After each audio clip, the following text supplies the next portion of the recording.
This episode is brought to you by AutoFi. What most F&I people would take them to do in 3 months, I was doing in a half a month. Hey there, welcome to this episode of the Dealer Playbook Podcast. Sitting down with Evan Walters, my man.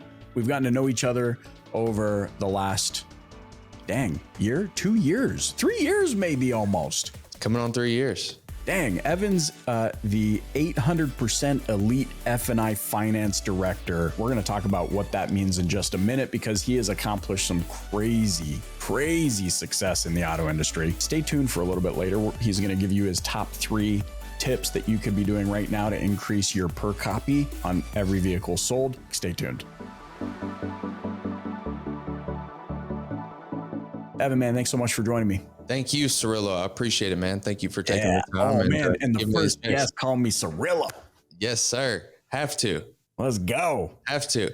Absolutely. Yeah. So, I started in the industry when I was 17 years old, detailing cars, shining wheels, cleaning carpets, all that good stuff. Worked my way up to sales. I did sales for a couple of years, sold 25 to 30 cars a month for a few years.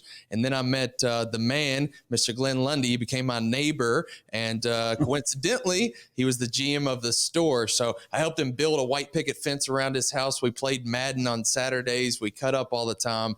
And we became great friends, and he became a great mentor of mine. So he helped lead me into other successes. I became a triplet, what we call a triplet, which is kind of in between a management and sales. I would do anything from appraised vehicles to write descriptions on the internet, from desking deals at the sales desk, and then learning F&I while selling 25 to 30 cars a month. So it was a very hard position, but it helped me get to the position where I'm at today and where I ended up. And then I ended up, after the triplet position, I was in finance for 5 years. And what's kind of unique about where I was, my expectations were, it was a blank sheet. I didn't have any other dealership experience. And at this store, we went from selling 120 cars a month to 1,132 cars a month. That was our highest month in 2018, of March of 2018. So we grew very fast, at a very fast pace. So in F&I, typically in the industry standard, what I see now is about 60 to 70 deals a month. And we were averaging 150 to 170, 175 deals a month per finance manager at this store. So I was just blessed with the opportunity to contract over 8,000 deals in less than 5 years, right at 5 years, averaging $3,000 a car. So the opportunities were amazing where I was, and just blessed to be in those seats. I mean, okay, but hold on. Pump the brakes. 5 years, 8,000 deals. Yes, at sir. 3,000 per car. Let's just rewind. Maybe somebody watching or listening is new to the industry. What's the average that you're seeing now that you're training dealers on F&I process? Like, what's the average you're seeing? What's the average per copy you're seeing? I would say average per copy is anywhere from $1,750 to maybe $2,000 at the higher end. So, I mean, 3,000 is really pushing the envelope. It's pushing the limits. And because I know there's so many that just listened to everything you said and said, get to the punchline. I'm like, hey, this is a 25-minute show. We'll get there. When you started in the finance department, when you graduated from being a triplet and you went into the finance department, where was that dealership sitting? Were they already at a 3,000 per copy, or is that a process you guys developed? Yeah, no, it's definitely developed over time. I think we were around 1,550 to 1,750 a car. It was about, no more than 2,000 the first couple months that I was in F&I, and it was just developed over the years. Like I said, we were blessed to see so many deals so fast. The volume, what we say in 800% volume solves everything, and it definitely helped us push the bar and learn faster than most dealerships. What most F&I people, what it would take them to do in 3 months, I was doing in a half a month in most cases. It was pretty crazy. The highest amount of deals that I did in a month was 212 deals for $589,000 in less than 30 days. So it was a unique experience. And what was so unique about it is I didn't know any different. So I just kept pushing the bar, ramping it up every single deal that I had a chance to touch. What's the number one thing you see is getting in finance department's way as of today? So I think it's complacency, comfort. I think it's we'll start on the side of we've done everything the same, or we've done the same thing for a long time, and we're comfortable. I mean, a lot of finance managers throughout the industry are doing half the amount of deals or less, and they're making a great paycheck. So they don't really know what they don't know. They don't know that there's more out there. They don't understand that doing 150 or more deals is possible. And it's possible in a way that you're still able to do the other things, TO deals, work with the sales staff, work with lenders, create those relationships. We have to develop processes that just streamline those deal processes to just make it where you can do 15 deals in a day instead of 2. And we teach that not only in F&I, but in the sales industry as well. You and I both know Tustin from Roper, and he was recently on the show. And what you just said reminds me of something he said, which is like, when I'm not here to take away from your family time, I'm not here to take away from all of that. But if I'm in this building, I am here to work. Absolutely. And I can't imagine you were just sitting there twiddling your thumbs. You were, I'm picturing Evans running around this dealership making stuff happen. Absolutely. There was no downtime for sure. If there was, then we found a way to maximize it. And that kind of, I don't want to skip ahead, but that's one of the things that I did to instill greatness was time block my day. So what I mean by that is I would do an hour, 2-hour blocks of specifically what I would focus on. Now, as a finance manager, this is going to be a blueprint. It's not set in stone. I have to do this. I'm not going to contract deals. I'm not going to talk to customers if this comes up. That's not necessarily the case, but it's a blueprint to say if I do have downtime or I do have an open window, this is what I'm going to be doing. And it sets the expectation for your management staff and for the salespeople. So like if they knew that I was focusing on contracts in transit at 12 o'clock until 1, like they just knew that if it's not an emergency, then I'm not going to bother him about it. If it's not a do or die, then he's going to be doing this. I also time blocks, like working with the, I'm going to call them frontline warriors, because that's what they are nowadays. Instead of salespeople, they have to be on the front line. They're dealing with the hard stuff right before we are. They're overcoming the objections and they're working the deals before we get the deals. So we need to train them. COVID was the worst thing in the auto industry, but also the best thing. I think we can both relate to that. There was the goods and the bads with it, but I think that we need to get back to the basics and really work with these salespeople and develop them as frontline warriors. Hey, for the record, you got the American version of COVID. I got the North Korea version of COVID. Okay. That's right. I love what you're saying about time blocking, maximizing time. You know, there's one of two camps of people that are consuming this interview right now. And there's the skeptics, right? That's the first group. They're like, yeah, you know, but he's in this percentage of people that hit a stroke of luck, and maybe it's not exactly as, you know, what he's saying. Oh yeah, you know, those that can't do teach. It wasn't sunshine and rainbows. Then there's the other camp that's leaning in, and they're saying, okay, he said time blocking. I got to pay attention to where I put my time, because Evan Walters has the same number of hours in a day that I do, but absolutely. But really examining, what am I doing with that time? You just spent 10 minutes on Facebook. You didn't need to do that. Yeah. You just spent 10 minutes talking to your guests about your beautiful tailor-made suit. You didn't need to do that. Right. That powerful stuff. From time blocking, where do you go from there? So you see people are just making an inefficient use of their time. They've gotten comfortable. What's something else that you're seeing that if they just paid attention to this, they're going to really start improving their circumstances? Yeah. So if you're a current F&I manager, more than likely you don't have a daily routine. You just go into work, you wait for the deals to hit your desk, you contract them when you can, you answer the phones from the banks if they're calling about a deal, and you just go day by day. Whatever happens, happens. So the time block helps structure that, but also a morning routine. And Glenn preaches this as well, the morning 5. And when I started the morning 5, it really helped me not only in the business world, but in my personal life as well. It helps keeps things structured, and it helps start the day the way that it should. So the morning 5 consists of no snooze button. So when the alarm goes off, you get up. No phone. So you don't check your emails. You don't get on Facebook. You don't do any of that. Then we're going to do a physical activity. You're going to walk, you're going to jog, you're going to run, whatever you want to do. You're going to go lift for 20, 30, 40 minutes. And then we're going to send an encouraging message to somebody. So we're going to pick up our phone. We're going to send an encouraging message to one or two people. And then we're going to write down our gratitude and our goals for the day.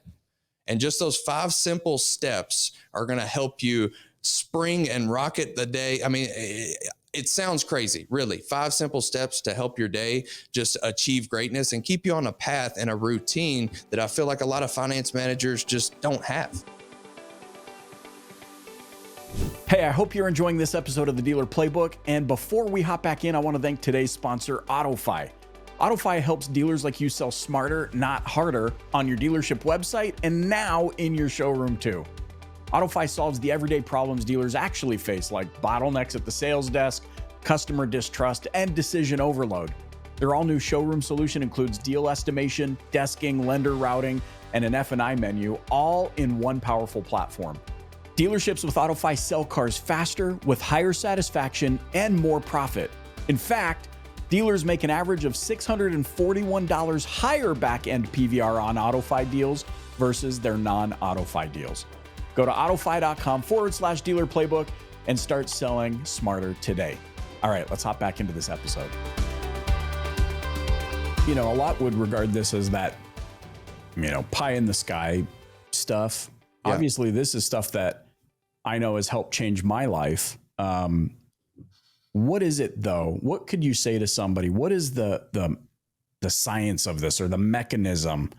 When you do these activities and you choose to start your day this way, what is it for you that changes the way the day moves? Yep. So a lot of it to me is confidence, is self-confidence. So the physical activity would help me be more confident with my delivery, would help me be more confident with conversations with customers, and just staying sharp on your head, staying sharp as far as not diving into the negativity with your phone. We're going to make sure that we start out with positivity, with gratitude and our goals. We're going to write down, because if we don't have a target and we're just shooting in the dark, there's no point in just trying to be the best we can. What does that even mean? Like at the end of the day, what does that even mean? What are we supposed to accomplish that day? So I found writing 5 to 10 goals, nothing crazy, 5 to 10 goals in your gratitude would really just keep the path. And you can also input the time block that helps you keep on the right schedule through the day. And obviously things happen, but this is a blueprint to maximize every second. I want to pause here before you give me one more tip. I feel like I'm just like, I know Kung Fu, like I'm just getting connected into the Matrix here.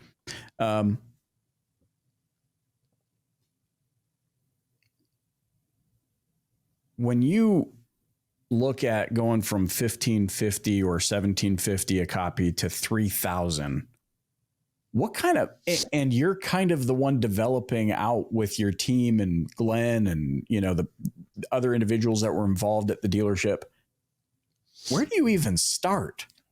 Yeah. So one thing that I started realizing is that I was missing opportunities that were coming across my desk. Like, let's just say, for example, the first year I was running $1,750 a car, and I was trying to dissect and say, how can I get to that $2,500? How can I get to that next level? It doesn't happen overnight where you go from $1,500 to $3,000. It's right. The little tweaks and the things that you find throughout each deal. And I would analyze each deal after I did it and say, where did I miss out? So one thing that I came up with was called the Three-Peat. So I think as finance managers, we offer it once. A lot of people, 80% of finance managers will offer all the products that are available one time.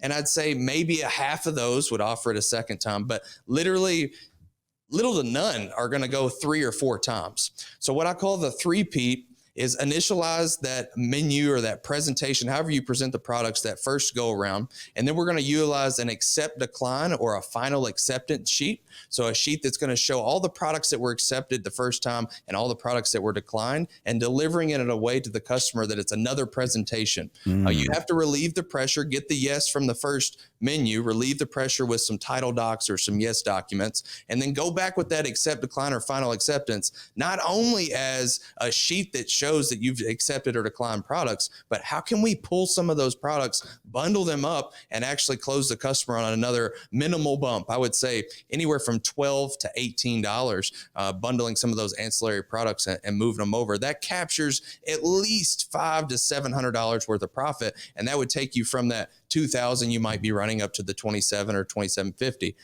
And then after that, and this is the hardest part for most people because it is uncomfortable. Like, we have to live in that uncomfortable zone to reach those heights, to hit the $3,000 a car. You have to keep going back. So that third pass is going to be right before they sign the contract, right before all the products are in the contract. Everything's already done. The last sheet of paper, I'm going to present the menu again.